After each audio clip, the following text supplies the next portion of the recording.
All right, today we're jumping into a problem that, let's be honest, feels super modern and really personal.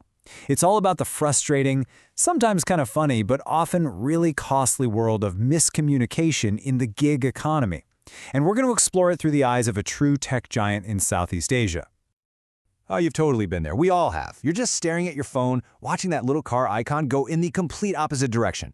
You've sent a message, maybe you even tried to call, but you're still left standing there wondering, where on earth are they? It is such a universal moment of digital age frustration. And this isn't just some minor annoyance we all complain about.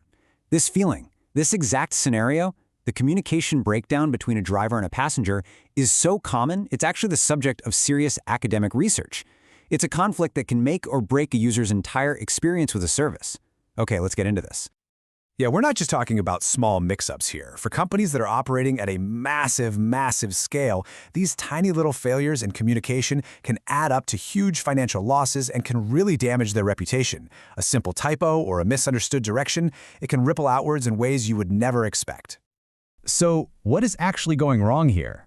Well, the research points to some very familiar culprits. Sometimes it's us, we accidentally dropped the pin in the wrong place. Or maybe our instructions were just a little vague. But it also includes stuff that's out of our control, like bad cell signal, loud traffic in the background, or just the simple fact that a text message can be read in like a dozen different ways. To really get our heads around this, we need a solid case study. And for that, we're looking at Gojek, a company that has to manage this exact problem not just thousands, but literally millions of times every single day. Now, for those of you who aren't familiar, Gojek is an absolute powerhouse. It kicked off in Indonesia and has just become this dominant force in the region. But it's not just a ride-hailing app, it's what people call a super app. So what even is a super app? Well, imagine having one app on your phone that handles your ride, delivers your lunch, processes your payments, and offers up dozens of other services you need every day. That's Gojek. It's this massive ecosystem that's a huge deal for empowering local businesses and is just woven into the daily lives of millions of people. Okay, so let's get into the nitty-gritty of what happens when communication actually fails. To do that, we can use a really simple, kind of classic model that shows how a message is supposed to work, and more importantly, where it all just completely falls apart. So, in a perfect world, it's pretty simple, right? The sender, that's you, has an idea, like, hey, I need to be picked up at the front entrance. You encode that into a message by typing it out or dropping a pen. The receiver, your driver, decodes it and then gives you feedback, hopefully by driving right to you. Seems straightforward, but there's a huge problem lurking in between all these steps. Noise. In communication theory, noise, or gangguan in Indonesian, is the catch-all term for absolutely anything that gets in the way of your message being understood exactly as you meant it. It's basically the ghost in the machine that turns a simple instruction into a frustrating mess. And this noise isn't just one thing. The research breaks it down into three big categories. You've got physical barriers, stuff like a weak GPS signal or a super noisy street. Then there are semantic barriers. This is all about the language itself, like an ambiguous phrase, a typo, or using slang that the other person just doesn't get. And finally, you have personal barriers, which are all about what's going on in our own heads, the assumptions we make, and how we personally interpret things.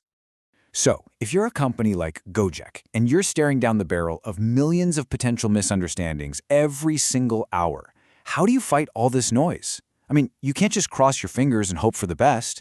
You have to actually design a system to beat it. And their whole strategy is built on a really fascinating concept. It's something called media richness theory. And the core idea here is pretty cool. Not all ways of communicating are created equal. Some methods are rich. They carry a ton of context, like your tone of voice, and they allow for immediate feedback. And others are lean. They're more one-way and carry way less information. And you can see exactly how Gojek puts this into practice. For a complex, urgent task, like trying to coordinate a pickup in a confusing spot, they use a rich medium, the app itself, with its live chat, calls, and real-time GPS. But for simple, one-way information, they use a lean medium, like a website's FAQ page. Now you might be thinking, well, why not just use the rich stuff for everything? And that's a great question. It really comes down to trade-offs. Rich channels are super effective, but they're also expensive and time-consuming to manage. The real genius is matching the right tool to the right problem. So this idea helps them build out their entire communication strategy, creating this whole spectrum of tools. The app and the call center, those are rich for the high-stakes, immediate problems that really need a human touch. But email and the website are lean, perfect for handling less urgent things super efficiently and at a huge scale. And then social media sits somewhere in the middle, you know? It's flexible. It's a really smart, calculated, tiered approach. So what's the big takeaway here? What does this all mean? Well, this isn't just a story about a ride-hailing app in Southeast Asia. This case study is really a window into a much bigger truth about the digital world that all of us are building and living in right now. And here's what it all boils down to, and this is so important. In our digital lives, clarity is not the default setting. It's not some happy accident. It is a deliberate, difficult, and incredibly important design challenge. Every single button, every automated message, every channel we use is a choice that can either reduce the noise or just create more of it. Clarity has to be built in from the very beginning. And that leaves us with one final huge question. As our lives become more and more dependent on these digital platforms, the stakes for getting communication right have never been higher. It's the very foundation of trust between us and the services we rely on every day. So, as we move forward, who's ultimately responsible for building a more understandable future? Is it just the companies designing these incredibly complex systems, or do we, as users, also have a role to play in demanding and creating that clarity?